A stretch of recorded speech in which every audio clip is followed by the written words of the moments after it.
So I will now introduce Zarna and the amazing human being that she is, and allow her to kind of share with you her own words, closing words, as well as where she's going to go with this year. So thank you.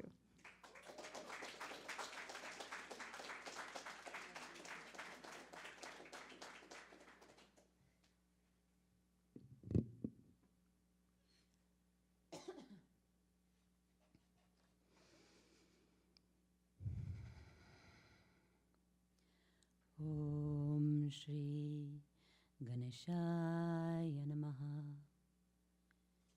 Shri Krishna Sharanam Mama. Shri Krishna Sharanam Mama. Shri Krishna Sharanam Mama.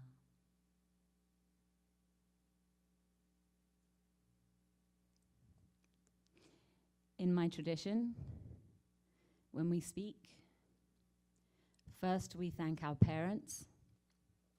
So I want to thank my mother and my father for everything that they've taught me, for nurturing me, for rearing me, for loving me, for protecting me. We also thank our gurus. So I want to thank my gurus for teaching me, for guiding me, for mentoring me, for protecting me. And we also thank the divine. So I want to thank the divine. And I'm a follower of Krishna. I follow the path of bhakti for Krishna. So I want to thank him because he's always with me, even when I'm angry with him. So, with thanks to the Duwamish people upon whose land we are standing, and with thanks to all of the organizers who were here today, with thanks to Soya, our chef, thank you so much. With thanks to CarW, the volunteers from CarW who helped cook the food. With thank you to Lisa Morrow, Annette Clapstein for working on the desserts and providing such delicious desserts. With thank you to all of my speakers. Thank you so much. There's so many things I could say about each of the different people who spoke here tonight. You know, and I will. I'll get there. With thank you to my sisters from Women of Color Speak Out. Sarah would have sent a message, but Sarah is buried under so much work and so much white supremacy that she was unable, and so I want to send love to her. I want to thank all of my guests here. Thank you so much for coming. Thank you for bringing your families. Thank you for, you know, sharing this with your friends, with your community. I am grateful to you so much. I mean, because of the support that I have received from you over the last 3 years, because I've been doing this for 3 years now, because of the support that I've received from all of you, and that support is for my projects, because I've gotten that support, I've been able to pay rent. And that is no small thing. That is no small thing. And so thank you so much for your support and your continued support, because it's not been easy. There have been tough times, and you've stuck with me. And that's amazing. That's really amazing. And I'm grateful, so grateful. So, with hello and thanks to the people also watching on the live stream, because we don't want to forget the fact that there's a whole community that wasn't able to be here, but is still supporting those who quietly supported online and who watched the live stream, shared it. All of those people, I want to send love and thanks. I also want to send love to DJ, who wasn't able to be here, but you know, he has been such a support to me, and is such an incredible movement uncle. And I just love DJ's energy and love his comedy and love his wisdom, and I'm really thankful to him. And I want to send healing love to him. So, tell the truth now. How many of you wondered who I was going to call out tonight? Raise your hands. Raise your hands. How many wondered? How many wondered? So quite a few then. It's kind of a tradition now. The truth is, I actually don't want to call out anyone because no one ever wants to call anyone out, right? No one ever wants to do that.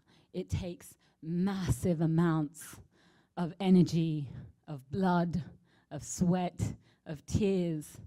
It takes spiritual energy because you have to put up protection for yourself and for those who are being harmed, because you wouldn't call out anyone unless someone is being harmed. So it takes a lot of work to actually call someone out, and no one wants to do all of that work. So every time we do so because there is no alternative. That's why we choose to call someone out. We don't have a choice. There is no choice. The only thing to do is to call it out so that people can change. And we have seen time and time and time again, call-ins don't work.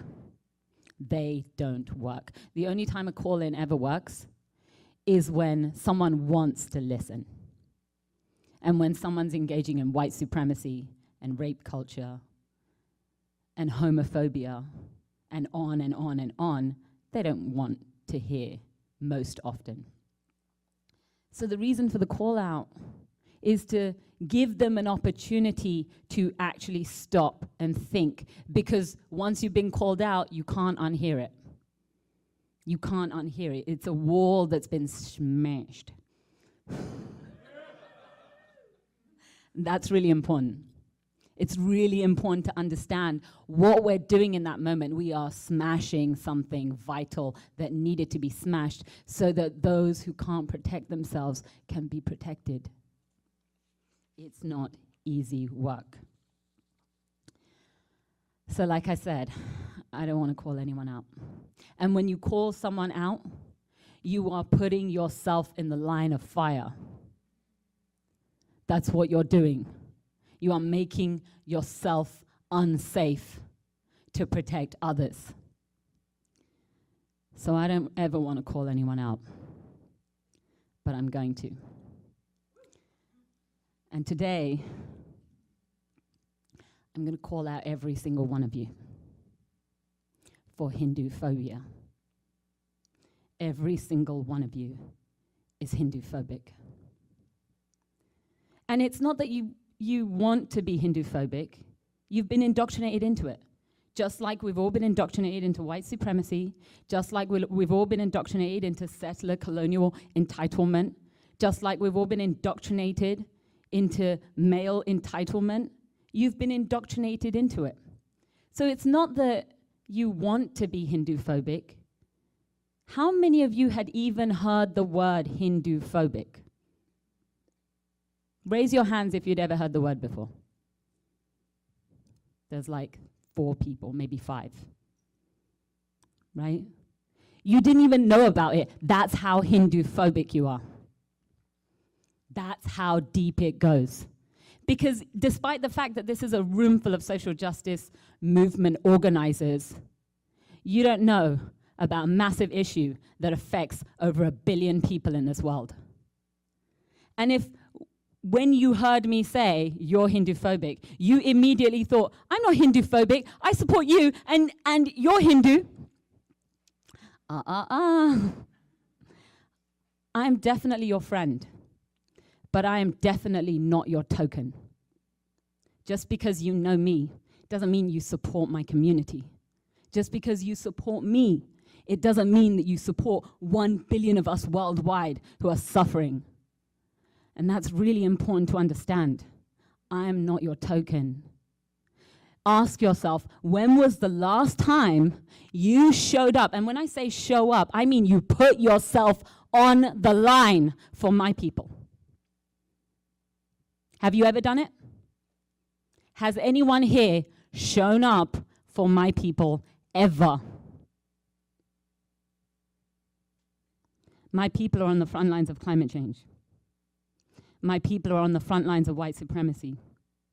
My people are on the front lines of pipelines, fossil fuel extraction, rising tides, famine, desertification. And every single street corner in Seattle has a Hindu-phobic, white supremacist business that you will likely have participated in. Every single one of you, without even thinking about it. That's how Hindu-phobic you are. And it's important to me in doing this work, in pushing you to go deeper, go further, dismantle your internalized patriarchy, dismantle your internalized white supremacy. It's important to me to ask you to show up for my people. I experience Hinduphobia from white people every single day. Every single day. I also experience Hinduphobia from people of color in Seattle's POC community. Every single day. Every single day. And like I said, you haven't chosen to be Hinduphobic. You've been indoctrinated into it. All your life, every time you heard, oh, they're idol worshippers. Every time you heard, oh, they're superstitious. Every time you heard, oh, they're dirty. Every time you heard, yoga isn't a religion. Every time you heard, oh, it's all about caste. Every time you heard that, and every time you said it, you were engaging in Hinduphobia. You were perpetuating racism and violence against my people. If the only Hindu you've ever cared about is Gandhi, you are Hinduphobic. And then, of course, if anything bad comes out about Gandhi, then all of us must be evil, right? All of us must be bad, right? Because that's how it works when you're racist. If one of them is bad, all of them are bad. That's Hinduphobia. That's what that is. It's racism. I sat in a room full of people of color and heard them say racist thing after racist thing about my people, and they were oblivious. Oblivious that they were throwing racial hate at me, and they had no analysis. And these were social justice organizers. These were people who know so much about the systems of oppression. And yet, there was no space for my people in that movement to them. I had a conversation with a person of color just last week. And I kept saying, right, but my people need.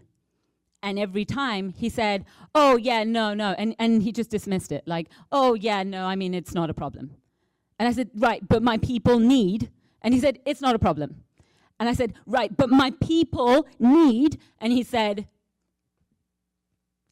it's not something I worry about.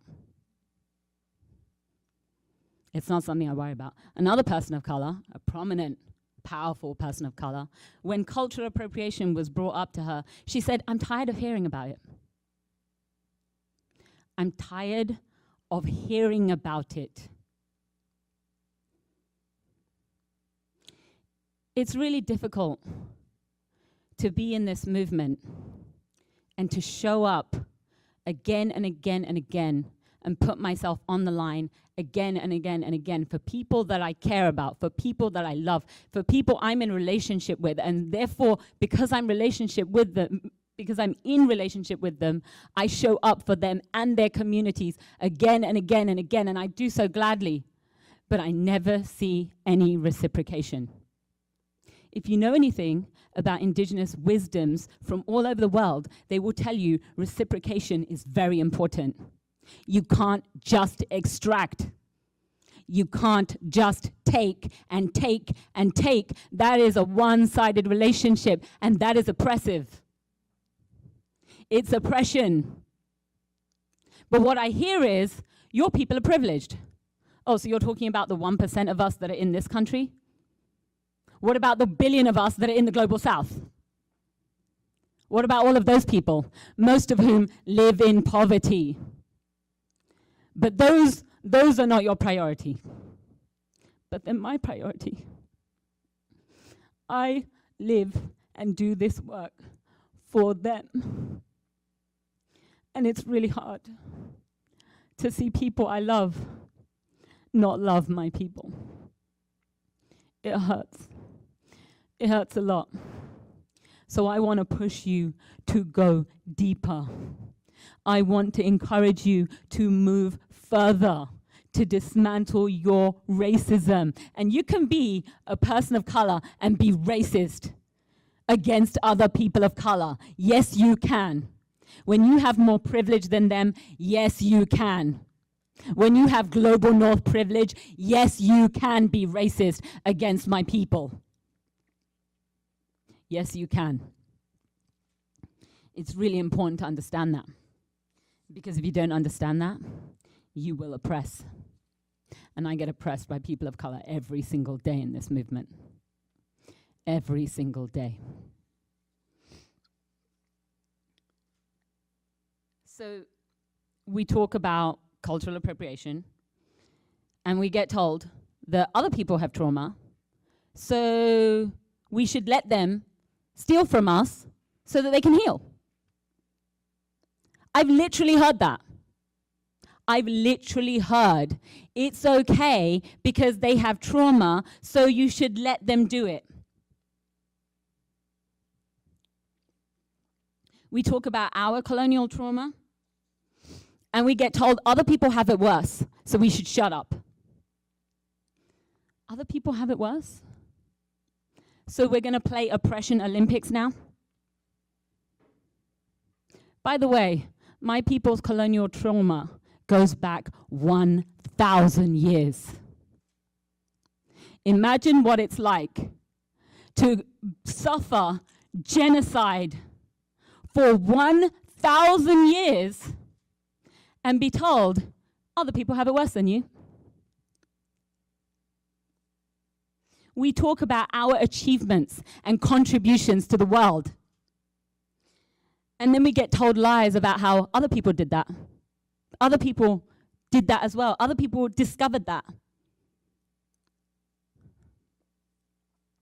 We talk about being indigenous. And we get told that we're not indigenous because we have cities. We don't live in the forest, so we're not indigenous. I've been told that. I've been told that.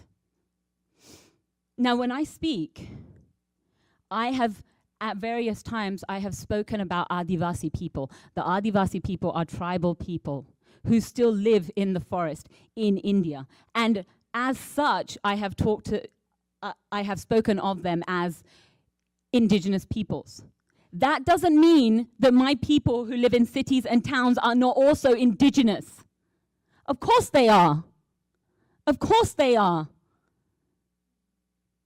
Did you know that Yog is an indigenous philosophy? And yet you think it's okay for other people to just take it and make money out of it? I'm tired of hearing about it. I'm tired of hearing about it. Imagine if anyone else from any other marginalized community were to try to talk about their people's struggle, and a person with power said, I'm tired of hearing about it. Would you or would you not be outraged? So why is there no outrage for my people? Religion is not our word. We don't have a word for religion in our language. We're indigenous.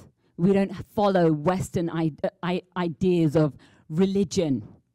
We are an indigenous philosophy, and that indigenous philosophy has multiple levels from multiple communities because we are not all the same.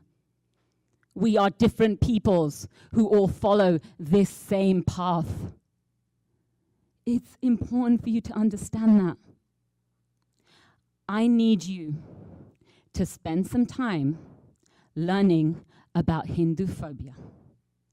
Read up on it, research it, understand where it comes from, understand who created it, understand how it gets perpetuated, and then I need you to show up. That's what I need. I need you to show up for my people. Because I'm blessed that my elders and my divine have given me the energy to show up. But I can't do this alone. I can't do this alone. I need help.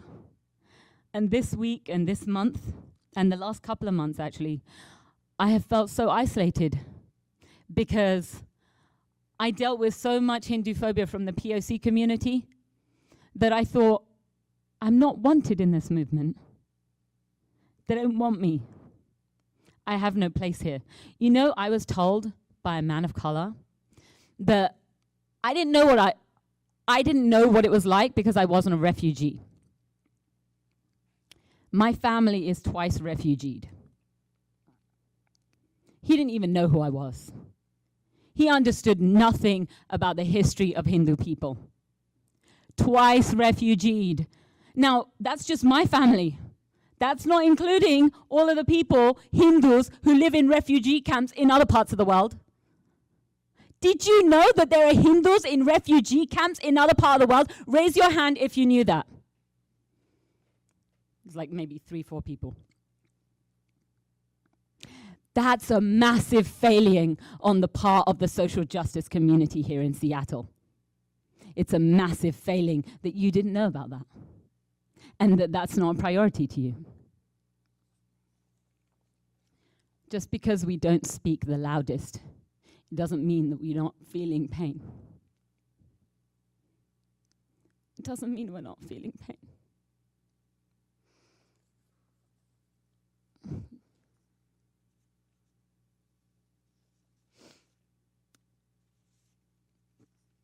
So,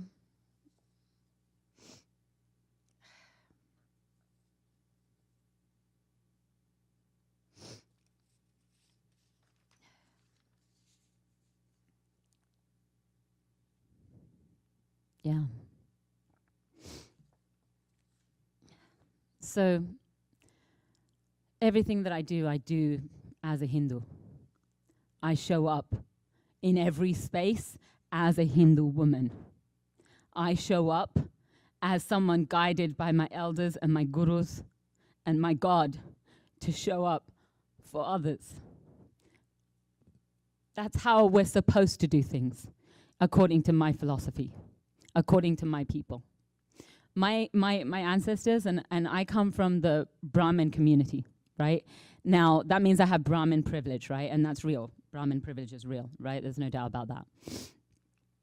What most people don't know, because they don't understand Hinduphobia, is that Brahmin people never took money for their services. Brahmin people never charged anyone money for the work that they did to serve others. They survived on donations. They survived on the help of the people around them who recognized and valued and respected their work and their role. That's how they survived. Traditionally, according to our indigenous culture, which was corrupted through 1,000 years of colonial trauma, my people were smeared. We were told that we didn't have a place. Again, over and over again, told we don't have a place. And we were told that we were the bad guys. That we were the bad guys. If you don't understand anything about the history of Hinduphobia, you're going to read it and think, oh, I'm totally woke. I know all about the caste system.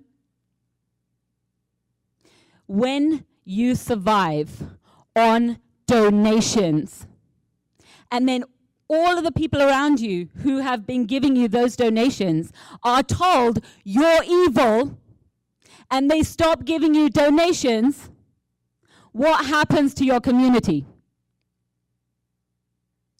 Ask yourself, what happens to that community?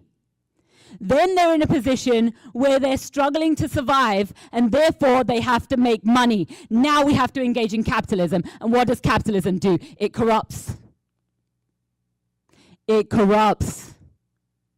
But no one ever talks about that because no one knows anything about Hinduphobia. What I do right now, right, as a person with For the People and previously as a CSO, I am going back to the ways of my ancestors. I survive because the people around me value and love the work that I do, so they support me. And I'm infinitely grateful that I'm in a position to be able to do that. But I think about my people in the global south. I think about the fact that they don't have that luxury. I think about the fact that Hinduphobia has taught everyone to hate them. I think about that. I think about the fact that my ancestors were so honorable that they would perform years upon years of service, and then when they're asked, how much do you charge? They would say, not a penny. Not even one thing, not even one bit. And also, we don't take things. We don't take things. We worship Mother Earth. We worship the divine. We are here to serve. That is our role. I'm proud to come from that lineage. And lineage is important. Lineage is really important. It doesn't mean that I'm saying in a casteist way that anyone who is not part of my lineage is bad. Of course not. That's never what we said. That's never what was our true, authentic indigenous wisdom. But that came from colonial trauma. That came from pain and suffering that was inflicted upon us by colonizers. And I'm not just talking about the British. And so, I'm going to read you a passage from my favorite book. And this book is a rendering of one of our most ancient scriptures, one of our most prolific scriptures, our longest scripture. And in this story, Draupadi, who is a dark-skinned woman, was someone who stood up for justice. She was someone who stood up for the protection of women. She stood up against corruption. She stood up against rape culture. She was vocal. And because she was vocal, and because she defended herself, and because she tried to defend others, she was attacked. And she was attacked again and again and again. And she was exhausted. And she was a devotee of Krishna. And because she followed this path, she worshipped Krishna. In everything that she did, she worshipped Krishna. And in her darkest moments, she prayed. And Krishna was with her. But she didn't know that. She didn't know that. She was so deep in her trauma that she couldn't see him. She couldn't experience him. Even though she knew, I love him. I'm always going to love him no matter what. But she couldn't see that he was right there in front of her. When I read this book, and when I read this particular passage in this book, it was such a profound experience for me, because everything that is in my heart was in this particular passage. Everything. And I've read it at my last 2 events. I've read this out to let you know, this is who I am. This is what's in my heart. This is why I do what I do. So I'm going to read it to you. Because she couldn't see him, he wrote her a letter. He wrote her a letter on the petals of a golden lotus, and he blew it to her on the breeze. And seated in a meadow, this golden lotus fell into her lap. And picking it up, she saw that there were words written on it. And this is what was written on it. Priya Sakhi. Priya means my beloved. Sakhi means my female friend. My beloved female friend. Priya Sakhi.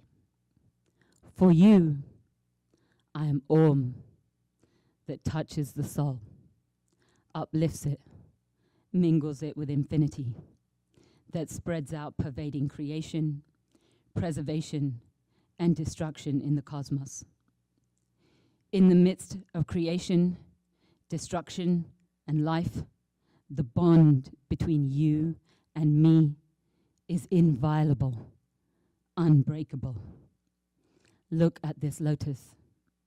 The sun is in the sky, but in the water, the lotus waits. It finds the sun in the water. When the sun is reflected in the water, then it is on that reflection that it sheds its petals. The fulfillment of its life lies just in this. I am. I am being reflected in your heart. He who does not regard my reflection as me cannot find me. He who finds me has me reflected within him.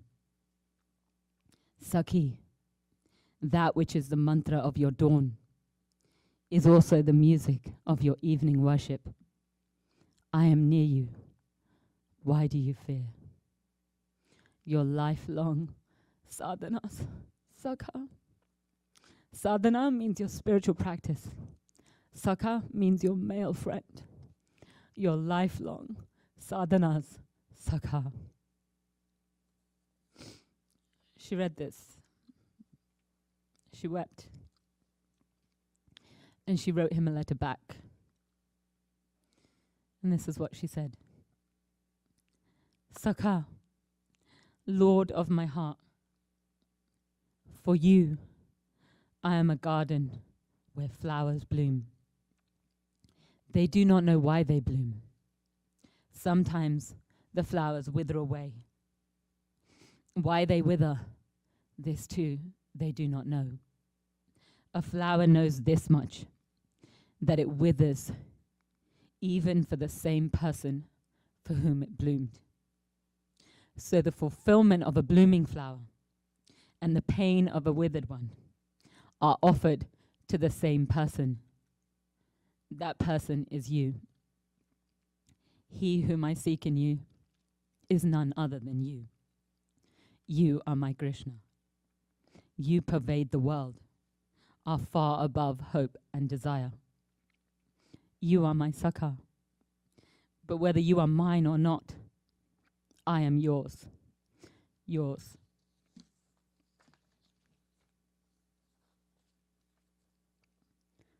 That is what's in my heart. It has always been in my heart. It will continue to be in my heart as the truth. A flower knows not why it blooms or why it withers, but it withers for the same person for whom it blooms. Thank you.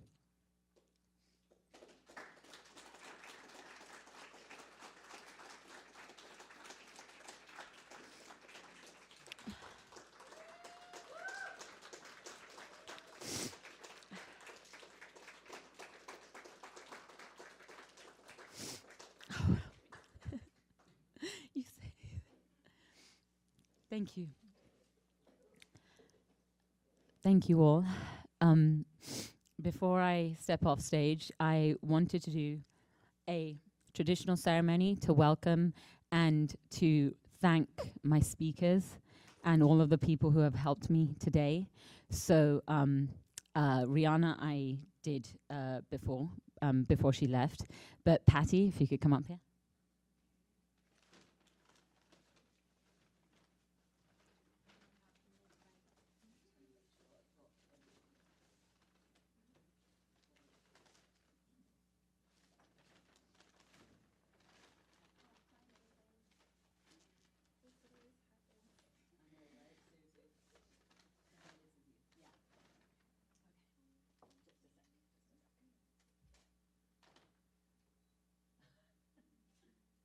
So the reason why we do this is because a bindi recognizes the soul. It recognizes the soul within someone. And the rice is to bless them with prosperity, to ensure that they always have plenty. And so, thank you so much. Thank you.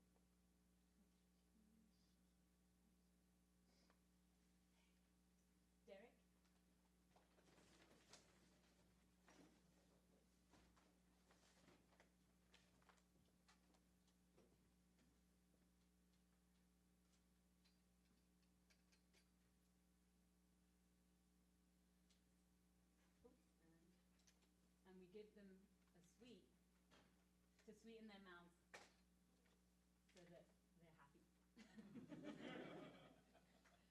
Thank you. Talia.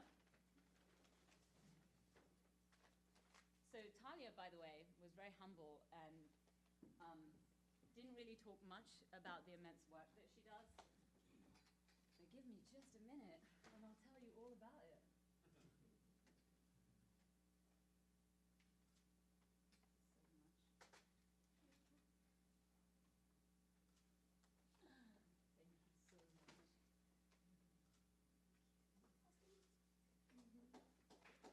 So let me tell you something about Talia. So Talia, you know, when I asked her to do this, Talia said, I've never really done much public speaking. And in this context, she hasn't. But by the way, she's done massive amounts of media interviews. And in every single interview, she was the most on-point person I've ever seen in my life. She was incredible. And she showed up as a white ally to continuously bring up the fact that it is people of color, it is indigenous people who are on the front lines of climate change. We need to be centering them.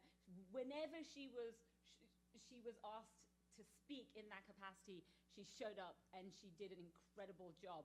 And she doesn't give herself any credit for it at all, so please give her credit for it.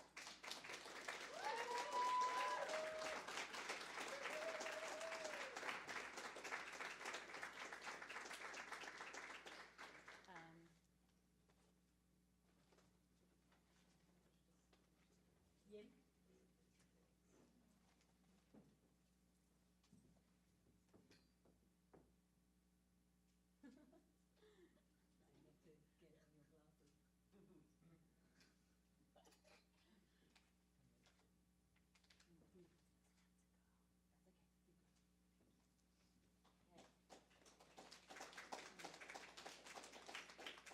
Alex. So Alex has been here once before because he came to the Sial Bhakti Yoga session that I did on brothers and sisters and siblings.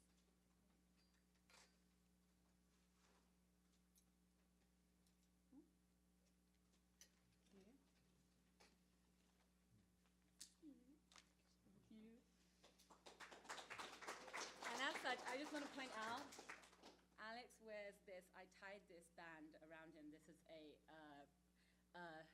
Rakhi, we call it, and it gives protection, but it also means that we have this bond of brother and sister. And so Alex showed up for that and has continued to show up for that, so thank you.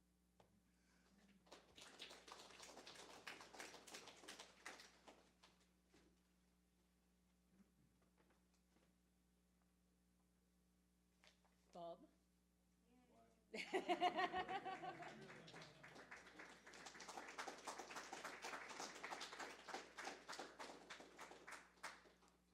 So, some of you may not know this, but when we were flying Shell's Arctic drilling rig, Bob had this big blue kayak.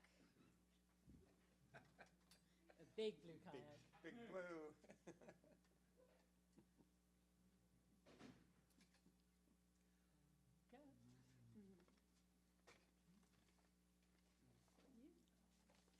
Love you.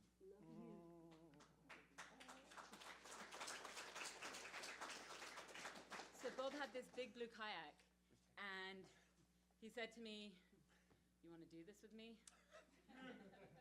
And I said, "Hell yeah!"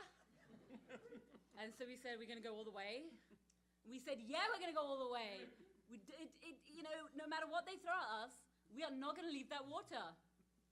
And and we did. We did. We sort of got drug out of the water by the Coast Guard, but we didn't leave voluntarily. They tried multiple times. They did this thing where they were like, they roped us in, and then they took us off to the side, and then we paddled back. And then they roped us in again, and they took us to the side, and we paddled back. And by this point, they were really angry. Like, really angry, and they roped us in again, and they were so angry, they were yelling, so I started to cry and chant, and I chanted a sacred prayer, and they stopped being angry. They stopped being angry. They calmed down. And they actually quieted, and they didn't do anything until I stopped praying. And then after that, they roped us in and gave us to the Coast Guard. But it could have been a lot worse. And we were really fortunate that it wasn't, and they knew they looked bad. They knew that this was not a good PR move for them. But I was really, really glad and grateful that I had Bob by my side, and I felt safe. And it was just such an incredible day, and still to this day, I don't think anything's going to match that in terms of like intensity. It was incredible. And Bob really, really sacrificed a lot because his daughter was about to give birth to his first grandchild. And we didn't know what they were going to do to us. We didn't know what was going to happen. We didn't know where we were going to be within a few months. We had no clue. We were told all kinds of things. And he was making that sacrifice because he understood how important that was. And he chose to make that sacrifice with me, and I chose to make that sacrifice with him. So I love him so much. I love you.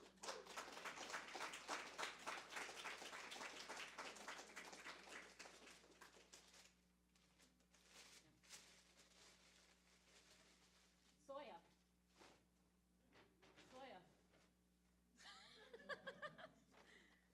So I'll just tell you what's in this because you can't see it. But it's a selection of Indian spices that my parents brought me from India. And soya, hang on, just a second. I'm doing this backwards. I'm literally gonna cry. It's okay if you cry. That's not a bad thing. Something you didn't cook. What is that? Sesame cookie. Annette's sesame cookie. So this is a selection of Indian spices, and you do so much work in the movement to feed people, which is critical work. My elders told me that when some good action is being taken, 50% of all of the good karma goes to the person who cooked. because so half of everything that we've done, everything that you've done tonight, 50% of all of that goes to soya.